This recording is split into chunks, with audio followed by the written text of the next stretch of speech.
E aí, pessoal, vamos lá? Vamos gravar mais uma? Vamos resolver agora a questão de número 4. Veja, a questão de número 4, ele trata algo que é muito interessante, tá? Ele trata do petróleo. E ele fala uma das frações do petróleo. Deixa eu passar aqui rapidamente, antes da gente fazer qualquer coisa, deixa eu lembrar a você um detalhe bem interessantezinho. Pessoal, o petróleo, ele é uma mistura de hidrocarbonetos. Eu acho que vocês lembram disso, né? O petróleo é uma mistura de hidrocarbonetos que nele tem impurezas, tá? Você tem, por exemplo, enxofre, que é uma impureza difícil de sair do petróleo e que dá grandes probleminhas, tá? Quando o petróleo chega em uma refinaria, ele passa por um processo de destilação fracionada. Então, ele entra numa torre de destilação, e nessa torre de destilação, ele começa a ser aquecido, saindo primeiro o que é mais leve. O que é mais leve tem menor ponto de ebulição. E quem é mais leve e tem menor ponto de ebulição?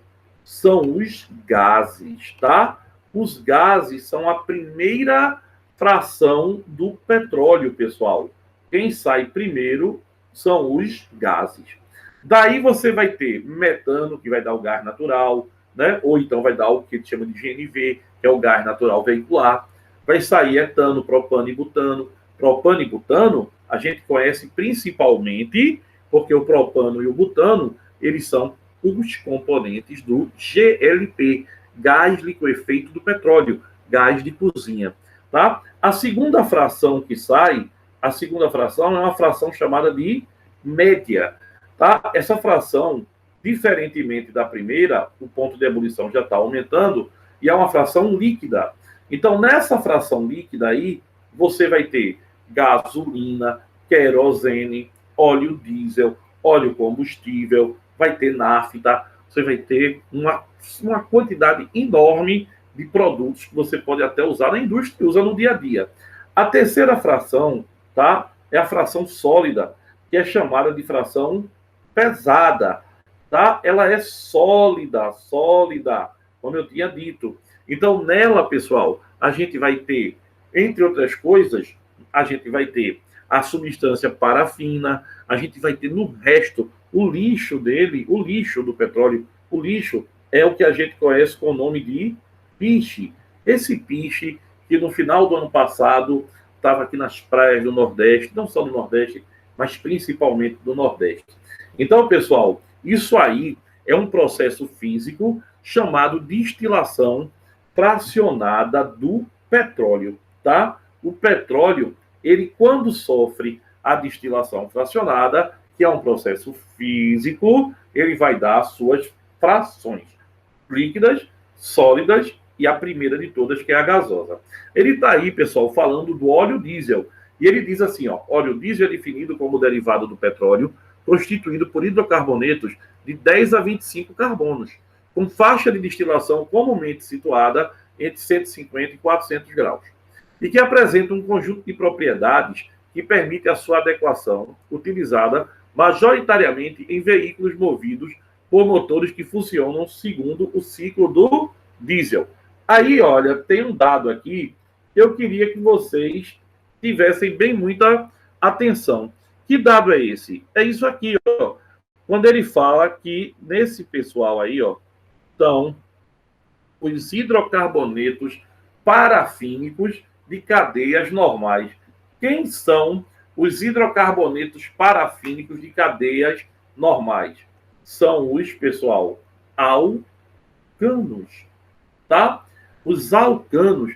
Lembre que alcano, o nome dele é alcano ou parafina, ele é pouco afim, ele tem pouca afinidade com a água, tá? Ele é apolar, ele é um hidrocarboneto, com um detalhe fundamental, ele é saturado. Isso quer dizer que ele só tem ligação simples, tá? Ele só tem ligação simples. Aí ele bota, ó, são os constituintes do óleo diesel que apresentam as melhores características de combustão.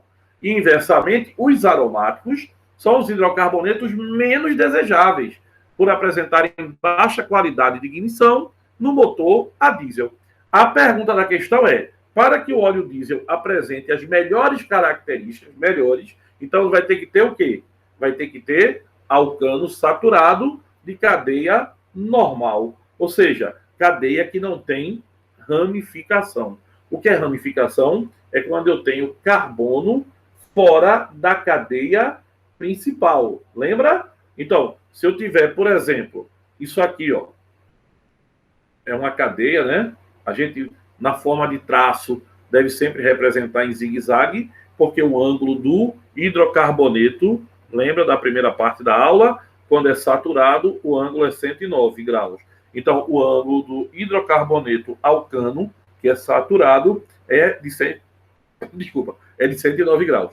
Então, se eu tiver assim, a cadeia é normal. Se eu tiver isso aqui, ó, a cadeia passa a ser ramificada. Lembre-se que em cada vértice desse, a gente tem o que, pessoal? Um carbono. E que cada carbono necessariamente tem que ter 4 ligações, porque o carbono no estado ativado, ele é tetravalente. Ele faz 4 ligações. Então, baseado nisso, bora agora identificar qual é a alternativa que vai nos satisfazer. Olha aí. Na letra A, poderia ser a letra A. A letra A é alcano? É. Só tem ligação simples. Mas tem um detalhe. Se você procurar direitinho, olha, tá vendo? Tem o quê? O que é isso aí? Isso são ramificações. E ele falou que a cadeia não deve ser ramificada para que a qualidade seja boa. Então, a letra A está fora porque é ramificada. A letra B, pula ela. A letra C, ela tem uma dupla. Se ela tem uma dupla ligação, nem alcano é, não é verdade? A insaturação classifica ele como o quê? Como um alceno. Lembra disso? Ele é um alceno ou alqueno. O alceno é aquele que tem uma dupla ligação. É hidrocarboneto, mas é insaturado. O terceiro não é nem hidrocarboneto, porque tem um oxigênio, tá? Então, esse oxigênio, que é uma carbonila em carbono primário, nesse caso, isso aqui é um aldeído, tá? É um aldeído, uma carbonila em carbono primário. E o último dos dados que a gente está analisando tem um OH, então também não é um hidrocarboneto. O OH em carbono saturado, ele é um álcool. Ele é um álcool. Logo, pessoal, a resposta da questão só poderia ser letra o quê? Letra B. Porque na letra B, a gente tem a cadeia sendo o quê? Totalmente normal, não tem nenhuma ramificação e também não tem nenhuma insaturação, que seria dupla ou tripla. Então, a resposta da questão, letra B. Então, era uma questão de interpretação, né? Um pouquinho de calma, você responderia. E você respondeu, eu tenho certeza. Beijão, até daqui a pouco. Vamos lá?